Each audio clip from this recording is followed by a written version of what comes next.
Cathay Pacific has been through a lot in the past 5 years. So now, is it the same Cathay that we knew and loved before? Today, we've got a full trip report to Hong Kong, so let's get into it. Welcome to Jakarta.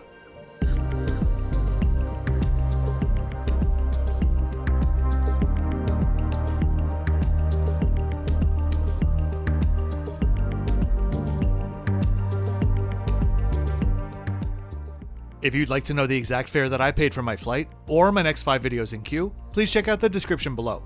And if you're new here, hi there and welcome to the channel. My name is Kevin. I think that the world needs a bit more honest travel content these days, so I make airline trip reports, high-end hotel reviews, and cruise ship tours as well, all without invitation.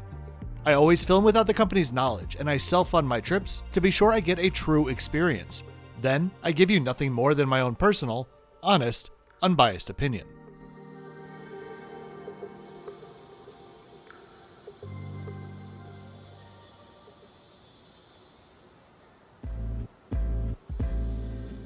I just arrived from Bali on Garuda, Indonesia, and now I'm making my way from the domestic part of Terminal 3 over to international departures. In case you ever need to do the same, it's a very quick and easy process. Just walk to the other end of the terminal, go up a few escalators, and voila. Keep in mind, if changing terminals is part of your story, it's a very different story. So, when I was leaving Bali, that was supposed to be the end of my trip. But I was trying to do everything I could to not be boring and fly on Vietjet direct back to Saigon. So I booked this pair of Cathay flights from Jakarta to Taipei using Asia Miles. Keen to see how Cathay is faring these days, and also excited to check out their new A321neo on the Taipei flight.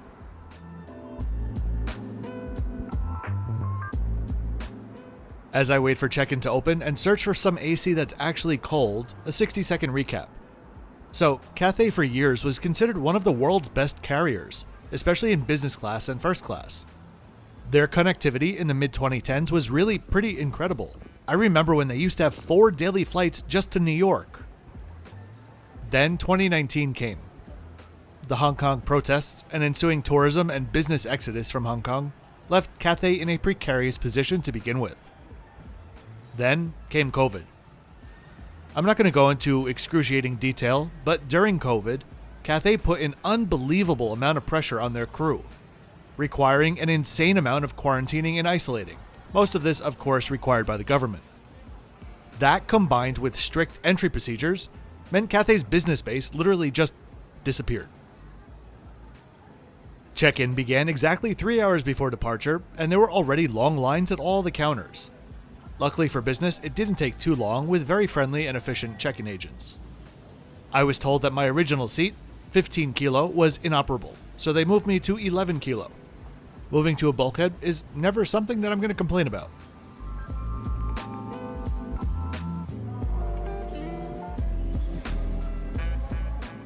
Through security, and one of the first planes that I saw was one of my all-time favorite retro liveries, this one from Garuda, Indonesia.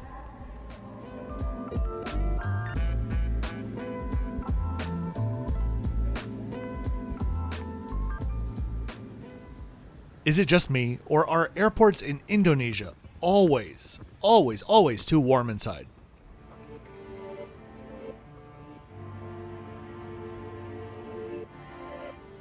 I was making my way to the Plaza Premium Lounge, something which I honestly was not looking forward to at all since I'd been there before, and it's not a great place to be. Then I realized there's a new lounge. If you want to look at the original crappy one, take a look at my Etihad trip report from about a year ago. This new Plaza Premium Lounge has truly got to be the biggest lounge upgrade that I've ever seen. And not only was it big and spacious with lots of food on offer, but it was delightfully freezing cold in here. By the way, lounge access here was included with my Cathay ticket. I'll get into more of the founding history of Cathay in my next trip report. For this one, I'm just going to focus on the current situation. So early on during COVID, Cathay ended up closing their foreign crew bases one by one until literally they were all kaputs. They really did have more bases than just about any other airline as well, operating in New York, San Francisco, LA, Vancouver, London, Sydney, Singapore, and quite a few others. A foreign base, by the way, is a flight attendant or pilot base that one airline will maintain in a foreign country, generally as a cost-saving maneuver. So back in the day, if you flew from Hong Kong to LA, for example, there's a very good chance that some, if not all of your crew actually lived in LA. In addition to those crew bases closing, Cathay had always been known to have quite a large number of expat pilots working for them from Hong Kong. As is understandable, many of them left for greener pastures during the extended furloughs or back-to-back quarantines. So finally, when Hong Kong was ready to reopen, Cathay was truly, in every sense of the word, just a shell of what it used to be. In 2017, Cathay and Cathay Dragon combined carried over 28 million passengers. In 2022, as in the year when the vast majority of the world was already back to normal, Cathay carried a total of 2.8 million. A third of that just during the last month of December. Also, during COVID, they combined the Cathay Pacific and Cathay Dragon brands as a cost-saving measure. So, where does that leave us now? Cathay is currently flying their 157 passenger aircraft to around 81 destinations across the globe. They're still nowhere near their peaks in the 2010s, but they are surely on the road to recovery now. At their peak, Cathay had over 33,000 employees. By the end of 2022, just 21,000, which frankly is more than I was expecting, and they had plans to hire around 5,000 more in 2023, which honestly is, I think, the primary reason why tonight's flight wasn't as good as it could have been. As I always find in Jakarta, boarding was very well organized, with well-defined group lines and plenty of staff on hand actually directing passengers where to stand. Boarding began on time, and I was excited to get on board my 10-year-old A330-300, thankfully with the updated business class configuration.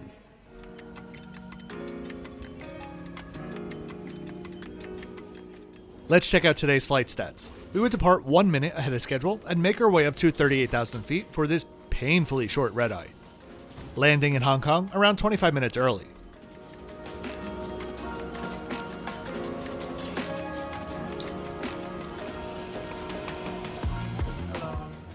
As I stepped on board, I was greeted by the very professional purser, and my first impressions of the cabin were quite good.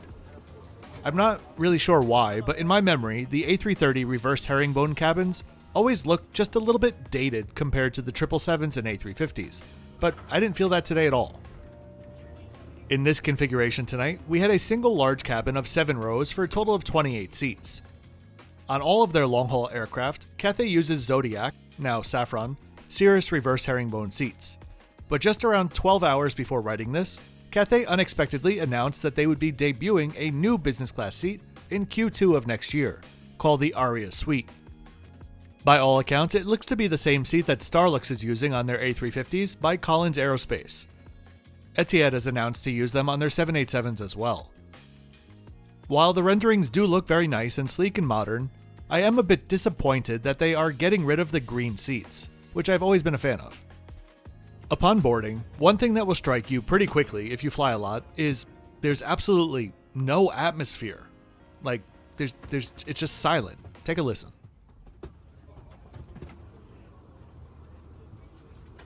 There's no boarding music. Even the pre-recorded announcements are so calm that they almost sound robotic. Many items do not fit into either of these locations or are too heavy. I fully understand that this is partly a cultural thing, but as someone who has been on many airlines in the past years, this is the only one that truly just sounds a little bit depressing. There are a lot of small details that I do appreciate about Cathay's configuration of this seat. With the open space next to the fuselage wall, there's actually quite a bit of storage, with the other compartment over your shoulder for smaller items to stow away. Their armrest is also well appreciated, as it gives you a wider surface for sleeping or sneaking out of the seat during meal service. So, around this time, my flight attendant introduced himself. How do I say this kind of nicely? He was like a bull in a porcelain shop, and he was unwell.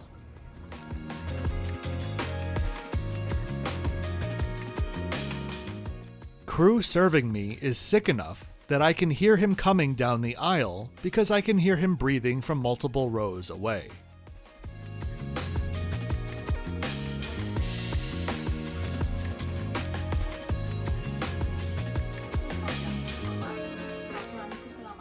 He offered a choice of pre-departure drinks and a hot towel.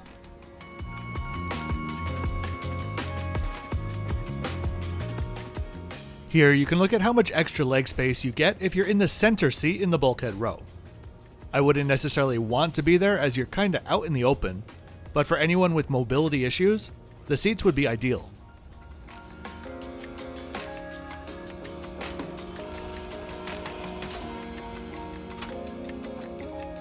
Compartments.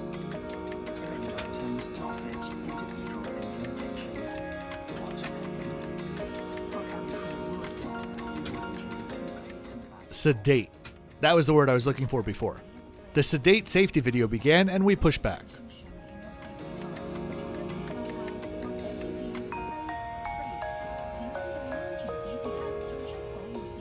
Alright, now that being said, call me a hypocrite if you'd like, but while I would like a bit more personality when getting on board, there are few things on Earth that I love more than a near silent cabin when taking off at night.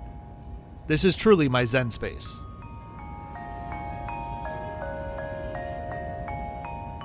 We made a quick taxi, by Jakarta standards at least, up to the runway and lined up for a westerly takeoff. The spool up, takeoff, departure stats, and some beautiful views of Jakarta are coming up next.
Also, can any pilots out there tell me what that secondary spool-up noise is just after the map graphic?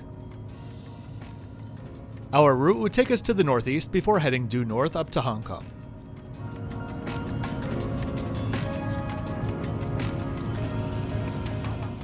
Let's take a look at some of the comfort items on board. The pillow, Bamford branded, was really good. It just felt like a really nice hotel pillow with freshly pressed linen. The blanket, on the other hand, it felt like something that some toddler somewhere refers to as their blankie. Just felt really cheap and scratchy.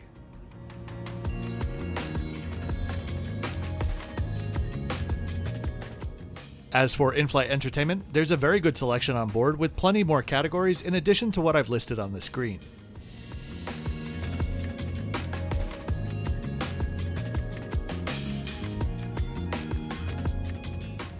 There was no Wi-Fi available on this flight, but at least the moving map was very bright and clear, though a pinch to zoom functionality would be nice.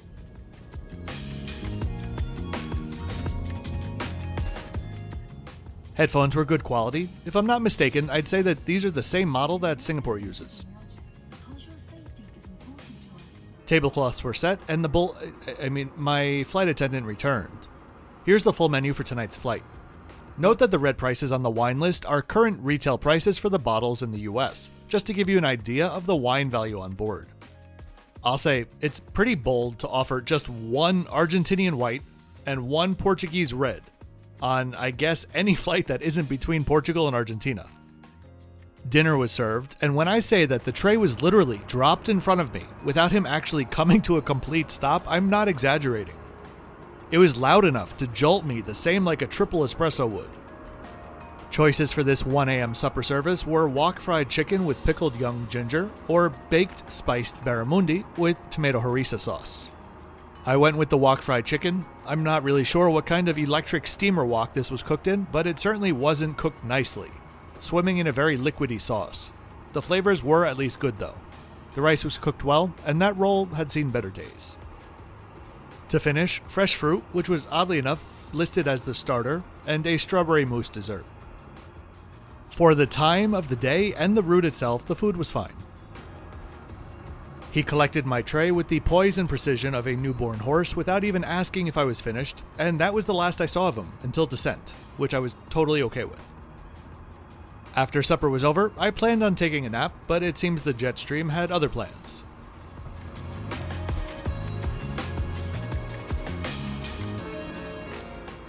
So let's check out our 10-second toilet tour. The bathrooms were a very specific dental hue of mint green and were stocked with a Bamford product or two, and it was kept clean throughout the flight. Then we have the lay flat bed itself. It's a great size, with a little bit of extra wiggle room for your feet at the bulkhead seats, and I really do appreciate this little tiny flap that folds up to make one continuous surface. As the flight crew announced our descent into Hong Kong, I used the restroom again, and when I came out, the flight attendant was walking behind me for the 5 steps to my seat. I sat down, and without saying a word, he started to try to put my seatbelt on for me.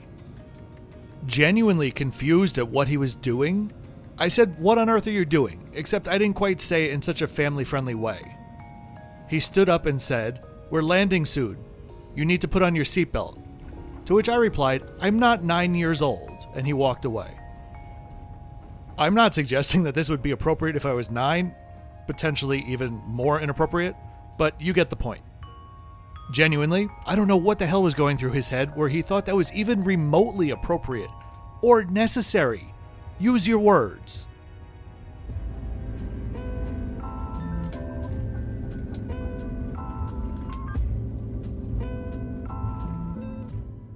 So, I have to assume, I hope that it's true, that my experience with the crew today was due to a lack of training.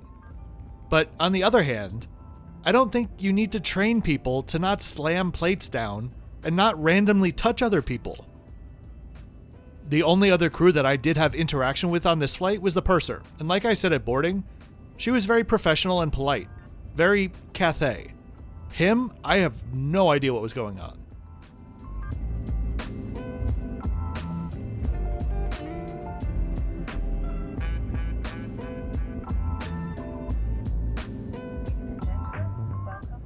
Overall, it was a nice flight and a great seat for a fairly short regional flight. It was also a pretty decent redemption at the time. Now, onto the lounge for 3 hours before my next flight to Taipei. I really do hope that you enjoyed this trip report today. If you did, please be sure to click that thumbs up button and subscribe with notifications on, so you don't miss out any of my upcoming content, especially the many incredible properties that I have soon to show from India.